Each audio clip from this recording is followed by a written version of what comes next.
Good morning, boys and girls. We are looking at the Wright brothers, section 1 for our passage today. Happy Wednesday. You're almost through the week. So let's go ahead and look at that passage while I share my screen. Okay, just a reminder that the next couple lessons, Wednesday, Thursday, Friday, we will not have live sessions those days because there's a teacher workday on Thursday. So I will be sure to send out all the links that you need. So we are going to do questions 1 and 2 together, and then you are going to do questions 3, 4, and 5. So looking at questions 1 and 2, what is the first thing I need to do? Perfect, yes, I need to box and underline my keywords in my text. I'm going to do what first? Good, let's box the word research. And do we need to underline anything? Yes, we need to underline mean and paragraph 1 because it's telling us where we are finding it. What about question 2? What do we need to do? Good, we need to box where it says shifting their weight, and we need to underline meaning and paragraph 2. Good, because it tells us where to find the answer in our text. So make sure we have this all done 1 and 2 together.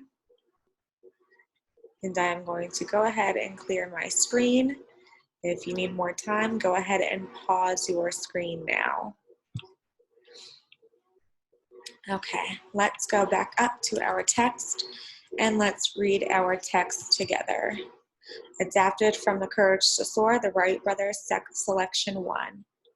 Okay, so let us mark up our text.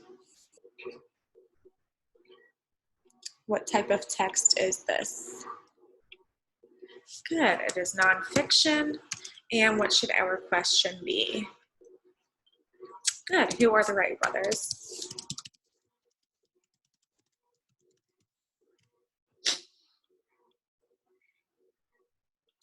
All right, let's look at the first heading, and old interests renewed, looking at paragraph 1. In 1896, the brothers began to think about flying again. They began to look for some research on flight. At first, they could only find books on the flight of birds. They read a lot about how birds glide and soar. In 1899, Wilbur wrote to the Smithsonian Institution. He wanted to find out what was known about flight. They sent back pamphlets and a list of books on the subject. The Wrights read all of these. They learned about the men who were trying to fly. They saw the work done with gliders, and as they studied this work, they began to notice a common problem. These men had tried to balance the glider by shifting their weight and putting the same amount of weight on each side. The brothers set out to solve the problem of control. In 1899, the brothers built a special kite. Its double-decker wings were 5 feet, 1.5 meters long. The kite tested their ideas for control. They called it wing warping. When Wilbur twisted the wings, he could make it go where he wanted. It would climb, dive, or go left or right as he worked the controls. The next step was to build and test a full-size glider. They would need an open, windy place to fly. Will wrote to the U.S. Weather Bureau. They sent him a list of the windiest places. Kitty Hawk in North Carolina seemed to be the best place. It was a narrow strip of land between 2 bodies of water. The Atlantic Ocean was on the east. The Albemarle Sound was on the west. The wind speed was about 10 to 20 miles an hour, 16 to 32 kilometers per hour. The sandy beach would give them soft landings. It was also remote. There were very few trees or houses. They would not need to worry about reporters or bother with curious people. All right, let's look at where it says the 3 gliders. In September 1900, Will and Orv set out for Kitty Hawk. For a few days, they stayed with Bill Tate, the postmaster. Then they moved into their tent. It took over 2 weeks to put the glider together. It was a biplane, which meant it had 2 pairs of wings. The wings were 17 feet long and covered with a soft cloth. Let's look at paragraph 6. For 3 weeks, they flew the glider as a kite. They wanted to test the controls before putting a man in it. They watched the glider fly. They made adjustments and repairs. They also took many photos. In fact, all of the photos that recorded the flights were taken by the brothers. This hobby had come handy after all. One windy day, they were ready. They carried the glider to Kill Devil Hills near Kitty Hawk. It was the tallest group of the sand dunes there. They took the glider out about 100 feet up to the top of the highest hill. Wilbur was the pilot. He lay on the lower wing. Orville Bill Tate held the tip of each wing. They ran into the wind. The glider began to fly on its own. That day, Will made about a dozen glides. Altogether, he spent about 2 minutes in flight, but this was enough to show that the control system worked. Okay, again, looking at question 1, what does the word research mean in paragraph 1? So what is the first thing we need to do after we have marked up and boxed our question? Good, let's go back to paragraph 1. And let's look for the word research. And what do we need to do?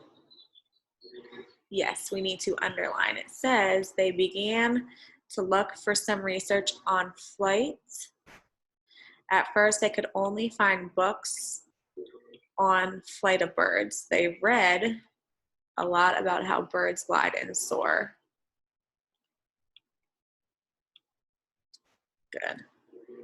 So let's go ahead and pause and make sure we have the second, third, and fourth sentence of paragraph 1 underlined. Okay, good. Let's go down to question 1 again. If it's asking us what does the word mean, what do we need to do? Perfect. Yes, we need to make our TKI chart. So the text tells us they did research and read about flights of birds. So what do we know about they read things? Good, they found information. So research has to mean what? Good, information. Now let's look at our answer choices. A says information. Well, I can match information with information, so I know that this is a possible answer.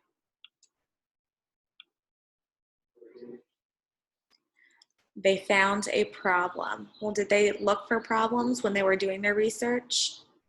No, good. So let's cross off B. Answer. An answer? Not necessarily, but they did find information, and within their information they could find answers. But let's cross off C. Good. What about D? Story. Did they find a story? No. Good. Sourced answer, and our strong possibility has to be A. Perfect. So let's go ahead and pause our screen, make sure we have all of this written down. Awesome job going back into the text and finding your evidence. Okay, let's look at question number 2 again. What is the meaning of shifting their weights in paragraph 2? What's the first thing we need to do? Yes, we need to go back into paragraph 2. Very good job. So let's go back and find our evidence in the text where it talks about shifting their weight. And let's go ahead and underline where we see that. So let's start with where.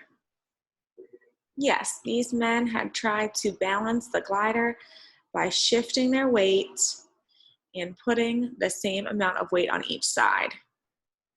And that would be which question? Good. Question 2. So let's make sure we have the first to last. So that would be the 1, 2, 3, 4, 5, 6. The 8th sentence and paragraph 2 underlined. Good. What is the meaning of shifting their weight in paragraph 2? So what do we need to do in order to identify what the meaning is? Perfect. TKI chart again.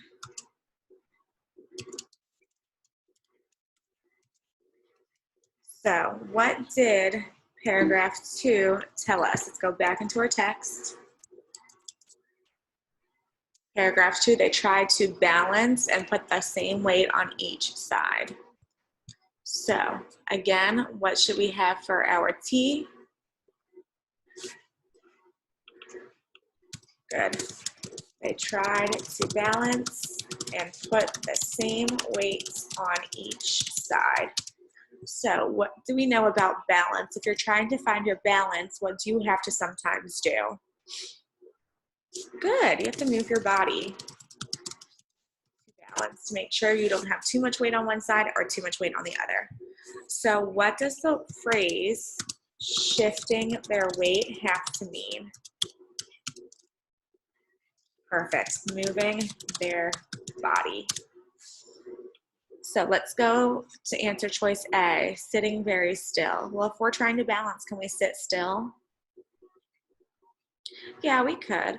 But if we're shifting our weight, what do we have to, can we sit very still if we're trying to shift something? No, very good job. So let's cross off A. What about standing up straight? Did it say anything in the text about them standing up straight? Perfect. Let's cross off B. Moving their bodies around. Could that, what should we do to answer choice C? Yes, I agree. It would have to be a possible answer because that was part of our inference in our line answer. Without turning their bodies in circles. Perfect, right. No evidence because it didn't mention that in the text. So our answer and our strong possibility would have to be C. Very good job. Go ahead and pause your screen to make sure you have this written down as well in your process of elimination. I am going to go ahead and clear.